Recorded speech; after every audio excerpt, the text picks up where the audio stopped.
Imagine you are on your absolute dream vacation. You're taking this relaxing walk on a stunning, sun-drenched beach in France. Oh, that sounds perfect. Right. The water is that unbelievable shade of Mediterranean blue. The breeze is just perfect, and you don't have a single care in the world. Sounds like paradise. Exactly. So you look down and see this incredibly pretty shell, or maybe you just decide to scoop a little bit of that pristine white sand into a glass bottle. Yeah, to put on your desk back home to remember the trip. Totally. It feels like the most innocent, natural thing in the world, right? But suddenly you feel a tap on your shoulder, you turn around, and you are slapped with a massive fine of up to $1,730 under the French Environment Code. Wow, just for a handful of sand. Yeah. Well, consider another completely mundane scenario from a completely different part of the world. Okay, where are we going? You're riding the famously clean, incredibly efficient mass transit system in Singapore.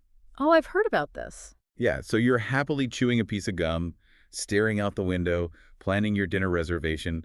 Maybe you casually blow a tiny bubble. Seems harmless enough. Right, but the moment that tiny bubble pops, you are not just facing a hefty fine, you are looking at the very real possibility of actual jail time for an act of public nuisance. Jail time for chewing gum. That completely shatters the relaxed vacation vibe. It really does.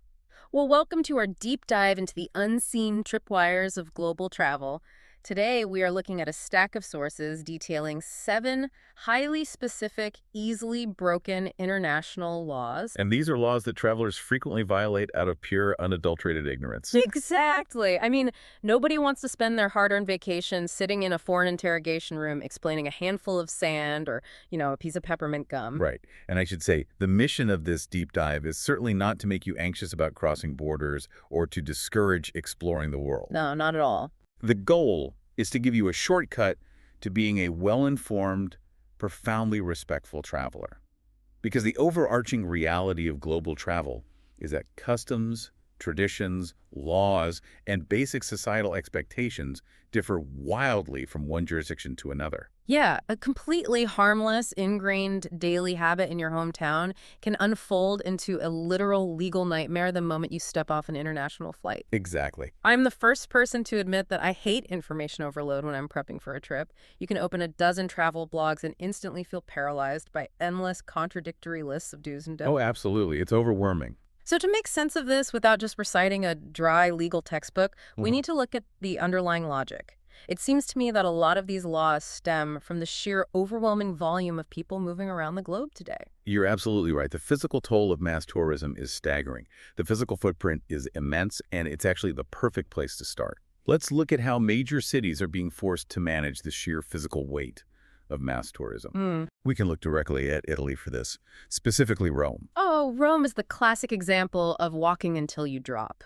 You're navigating ancient cobblestones, taking in the history, your feet are aching, and you suddenly spot the Spanish Steps. Yes. Visually, they look like the world's most beautiful, inviting set of bleachers. I mean, I look at stairs, I see a seat, but sitting on them is entirely illegal. It is. I have to admit, a law forbidding a tired pedestrian from sitting on a massive staircase sounds almost absurd on its face. Well, to understand the law, you really have to picture the scale of the human traffic.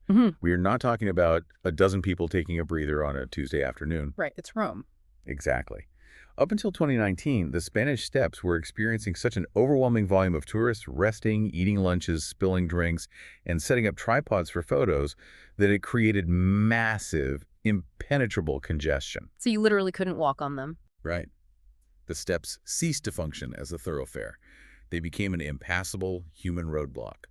And the marble was being physically degraded by the sheer friction and food waste of millions of people, treating a UNESCO World Heritage Site like a personal lounge. Oh, wow. Yeah, it makes complete sense when you frame it as a congestion issue. It's just like someone pulling out a folding lawn chair and setting it up in the middle of a busy highway at rush hour. That's a great way to put it. You would look at them like they were completely out of their mind.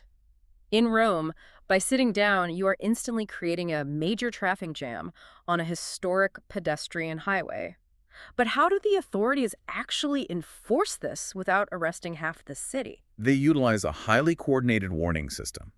Roman authorities patrol the steps, and they use sharp whistles to cut through the crowd noise. Oh, so they don't just fine you immediately. No, you usually get a warning. The moment you sit, you'll hear a whistle, and an officer will gesture for you to stand and keep moving. The trap snaps shut if you refuse or, if you try to argue your case. Yeah, escalating the situation or ignoring the directive leads to immediate fines ranging between $185 and $460. Yikes. That is an incredibly expensive rest stop. That physical clash tourists treating a destination like a playground while locals are just trying to live their daily lives feels like a universal friction point. It really is. I imagine this exact dynamic plays out in beach destinations too. Oh, it plays out dramatically in Spain, particularly in Barcelona. Since 2011, Barcelona City Council has strictly banned wearing swimwear anywhere except on the actual sand of the beach itself. Wait, really? I've always thought the whole point of a beach town was the relaxed, breezy vibe. You go for a swim in the Mediterranean, you throw on some sandals, and you wander across the street to grab some tapas or an ice cream while you air dry. Yeah, a lot of tourists think that. Is this a hygiene issue? Like, are they just trying to keep the public bus seats dry? Well, hygiene is a minor factor, but the primary driver of this law is civic dignity and the fundamental nature of the destination. Civic dignity. Yeah, because Barcelona is a major functioning metropolitan city. It is an economic hub with a massive financial district, corporate offices, and everyday civic life. Right. It's not just a resort. Exactly. The residents were reaching a boiling point because they were trying to commute to office jobs, ride the subway, or grab a quick lunch. And they were constantly surrounded by tourists wandering into supermarkets and banks dripping wet in Speedos and string bikinis. Oh, man. Yeah, the tourist is in vacation mode, completely mentally checked out, while the local resident is stressing over a 2 p.m. corporate presentation. That is a massive visual and cultural disconnect. It is. The city council recognized that the environment was degrading the quality of life for its actual citizens, so they established a clear boundary. Just like the Spanish Steps. Exactly. Just like the authorities at the Spanish Steps, local law enforcement in Barcelona will usually give you a polite warning to put on a shirt or a cover-up. And if you don't, Arguing the point, or flagrantly ignoring the rule, escalates the interaction to a public offense. The fines are substantial, ranging from $140 all the way up to $580. the immediate takeaway there is to always pack a sundress or a t-shirt in your beach bag. Highly recommended. But this tension between vacationers and the local environment goes beyond just taking up physical space, though. It bleeds into how tourists interact with the actual biology of a destination. Yeah, that is the second major category we see in the source's biological boundaries. Right. This means looking at how countries protect their local ecology from well-meaning tourists, or, conversely, how they protect their own populations from the foreign chemistry tourists bring in their luggage. Okay, let's tackle the wildlife aspect first. My mind immediately goes to Austria, specifically Vienna. Ah, yes. There is this incredibly cinematic, romantic trope we've all seen in movies. The protagonist standing in a beautiful, historic European square, surrounded by gorgeous architecture, tossing breadcrumbs to a massive flock of pigeons. It looks great on film, but the reality of urban ecology completely shatters that romantic image. In 2014, Vienna made it strictly illegal to feed the pigeons. You're telling me the city outlawed a classic Mary Poppins moment? What is the actual harm? The harm is a severe cascading ecological imbalance. When thousands of tourists provide that much artificial food daily, it artificially inflates the carrying capacity of the environment. So, too many birds. Way too many. The pigeon population exploded. They started breeding at unnatural, highly accelerated rates. And with that explosion came an unprecedented volume of litter and highly acidic droppings, which degrades historical facades. Oh, that makes sense. It ruins the buildings. Right. But most critically, that excess food and massive bird population immediately attracted immense populations of rats to the city center. Oh, gross. By standing in the square feeding the birds, you are effectively subsidizing a massive rat infestation beneath your feet. Exactly. Furthermore, the human food tourists provide is actively harmful to the birds themselves. White bread and pretzels lack the necessary nutrients and can cause severe wing deformities in the avian population. Wow, I had no idea it was actually hurting them. Yeah, it's really bad. So if you are caught tossing breadcrumbs in Vienna, authorities will fine you around $42 to disrupt that destructive biological chain reaction. So while Vienna is trying to protect its wildlife from what tourists leave behind, I assume other countries are fiercely protecting their populations from what tourists bring in. They are. And this is perhaps the most dangerous unseen tripwire in our entire discussion. Japan fiercely protects its population from foreign biological and chemical inputs. Okay, meaning what? They are looking directly into your travel medicine cabinet. Under Japan's pharmaceutical affairs law, it is strictly illegal to bring many common prescription and even standard over-the-counter medicines into the country. Wait, really? I would assume this is about preventing tourists from bringing in local diseases, but you're saying they are targeting the medicine itself? Yes, the medicine itself. But if I get a severe sinus infection on a 14-hour flight to Tokyo, I naturally want to take a decongestant. My little zipper bag of travel meds is just, muscle memory when I pack. I know, but that muscle memory can easily get you arrested. Yeah. Japan maintains an incredibly strict anti-stimulant culture. So, no Sudafed. None. Products containing pseudoephedrine, like Sudafed, many common over-the-counter decongestants, and various allergy medications are simply not permitted across the border. They are categorized entirely differently than they are in North America or Europe. That's crazy. And it goes further.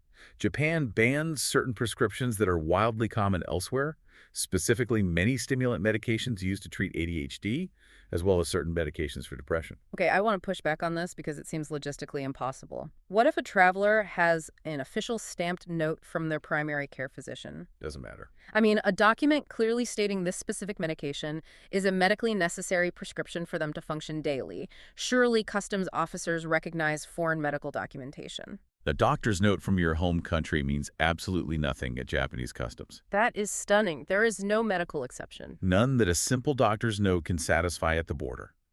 The pharmaceutical affairs law overrides your personal medical documentation. These specific chemical compounds are considered so highly restricted that they are actually sold on the black market within Japan. Wow. It is remarkably similar to agricultural biosecurity. Like, if you fly into Australia, they will aggressively confiscate a stray apple from your backpack to protect their farming ecosystem from foreign pests. That's a really good comparison. So Japan views your Sudafed as a chemical contaminant to their societal health. That is a highly accurate mental model. The Japanese authorities do not view you as a tired tourist nursing a head cold. They view you as an individual actively smuggling illegal narcotics across federal borders. Travelers unknowingly carrying these items can be, and frequently are, detained and arrested. Well, if a nation is willing to arrest you over-the-counter decongestants to protect its biological borders, it shouldn't be surprising that the next category of tripwires involves nations aggressively defending their cultural and moral borders. Yes, and this is where the stakes reach their absolute highest. Innocent mistakes in this arena do not just result in a warning whistle or a fine. We're talking jail time. Exactly. Violating deeply held cultural norms and state identity laws can easily lead to serious, prolonged jail time. We see so many countries marketing themselves entirely around romance, Paris, Venice, the Maldives, but the United Arab Emirates operates on a completely different frequency when it comes to public behavior. They do. The UAE enforces extremely strict regulations governing public modesty and behavior.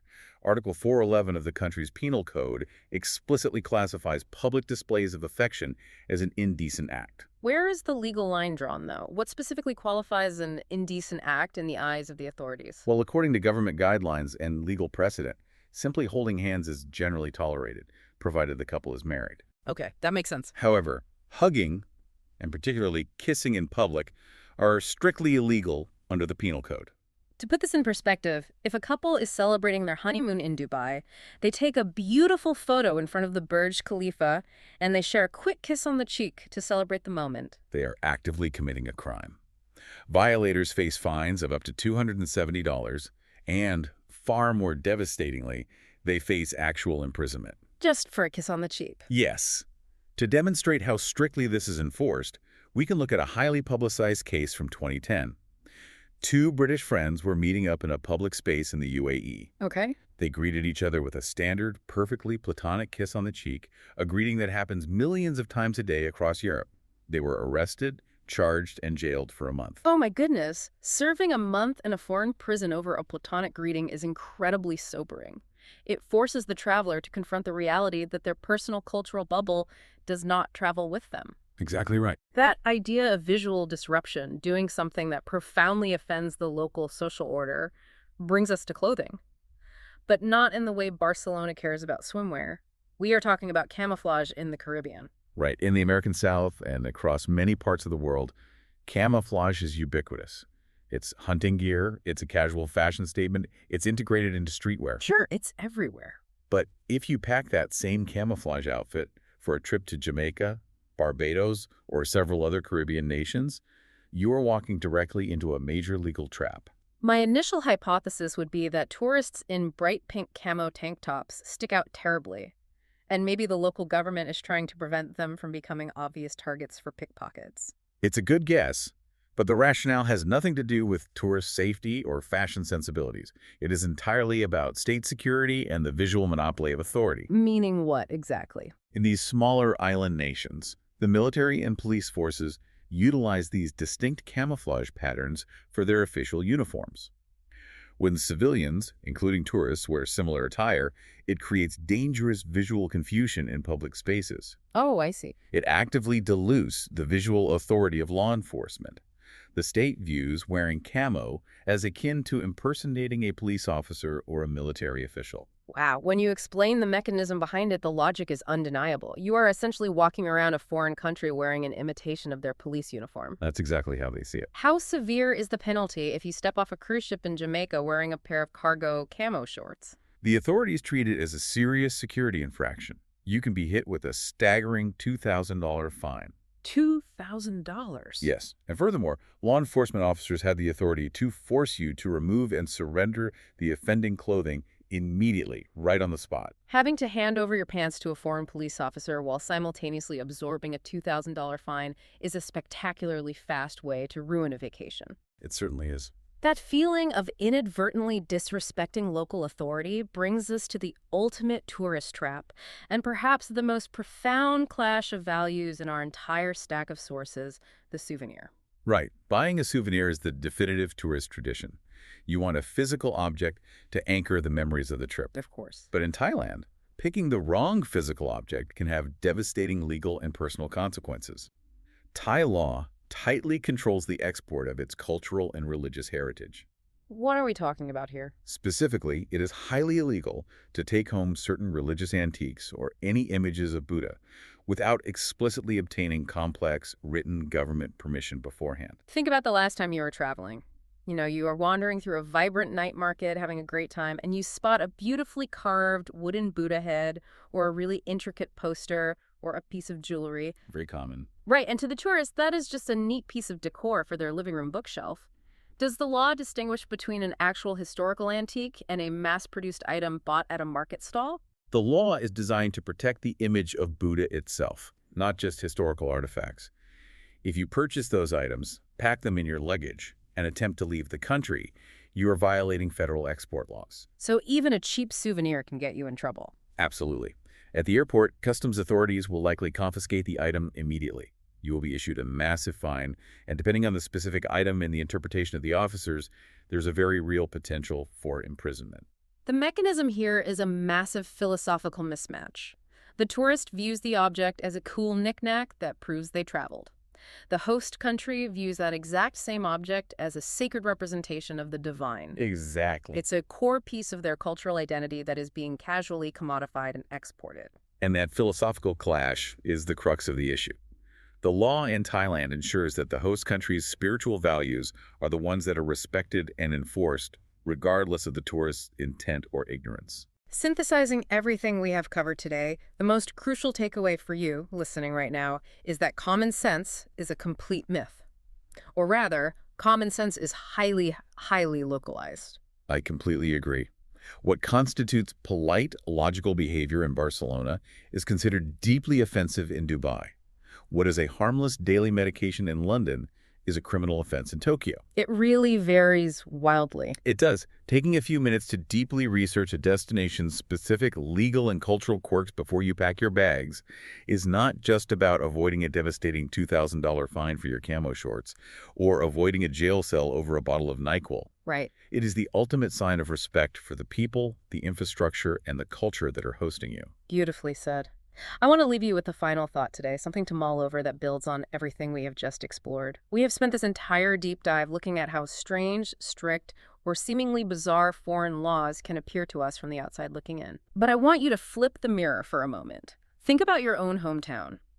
If a tourist from a completely different culture, someone who does not speak your language, who operates under entirely different societal norms, visited your neighborhood today, what unspoken rules or hyper-local laws would they unwittingly break?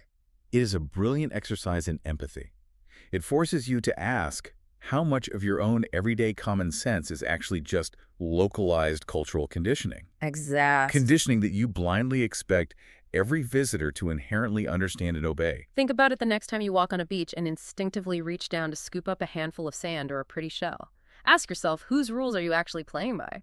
Wishing you all incredibly safe, wonderful, and meticulously well-informed travels. We will catch you on the next deep dive.